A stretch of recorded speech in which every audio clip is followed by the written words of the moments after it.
Horne here in a Dallas hotel room with the final score tonight.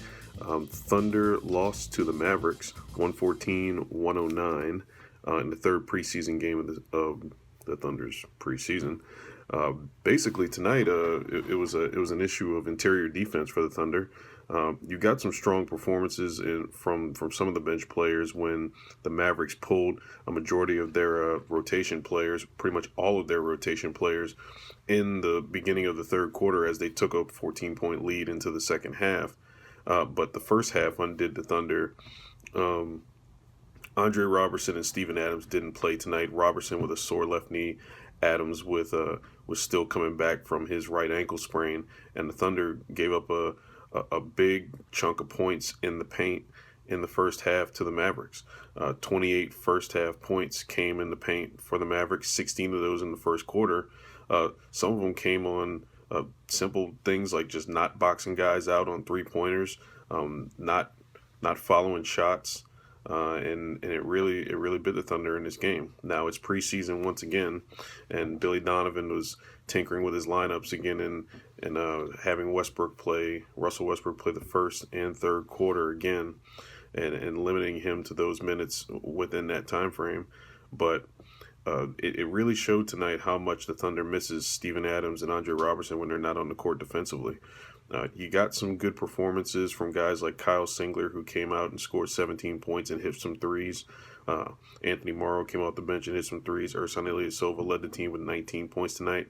But the defense was inconsistent, and they had some confusion at times with Andrew Bogut kind of playing like a point center and really facilitating from the top of the arc. And the pick and roll defense, the penetration, it was really a tough night for the Thunder defensively in terms of keeping guys out of the lane. Next game up for the Thunder this week, Thursday against Memphis in Tulsa. It'll be the first preseason game for the Thunder in the state of Oklahoma. First two games were in Spain. Tonight's game clearly was in Dallas. One more thing before I go. Ronnie Price picked up an injury in the fourth quarter around the 6:03 mark.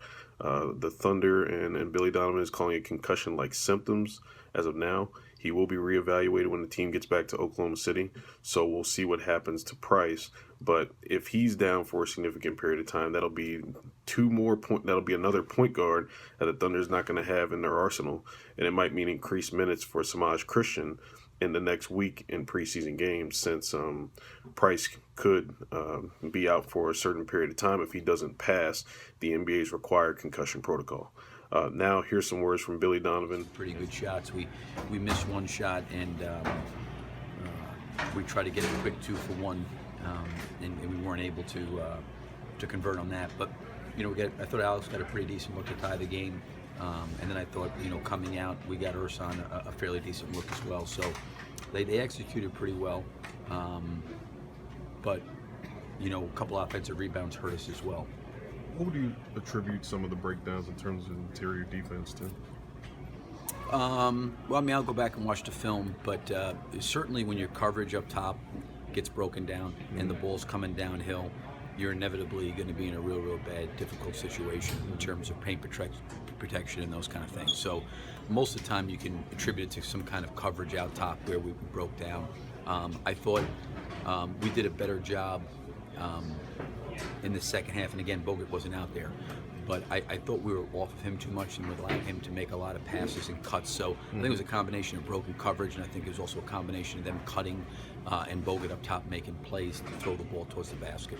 Does that kind of magnify how important Steven and Andre are to the defense? I mean, obviously they're important players. Yeah, I mean, both of them are great defenders. I'm not going to take that for granted because they're both unbelievable. But at the same point, too, is there's going to be times during the game that both those guys are going to be off the floor, and we're going to have to be able to defend without them. And I think this is a good opportunity for us to look at maybe some of those breakdowns in terms of paint protection and those kind of things, and find a way that we can improve and get better from that. Regardless of who they're playing against, what did you take from what you got from your small forward position tonight from Josh and from Kyle? I thought both guys played well. Again, I think it worked out with Andre being out. We were able to kind of, as I said before the game, be able to give those guys some significant minutes. I thought both guys played well.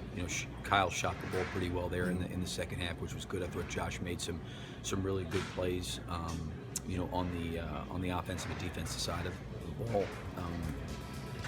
I think both guys played well. I'm anxious to watch the film and see how they did.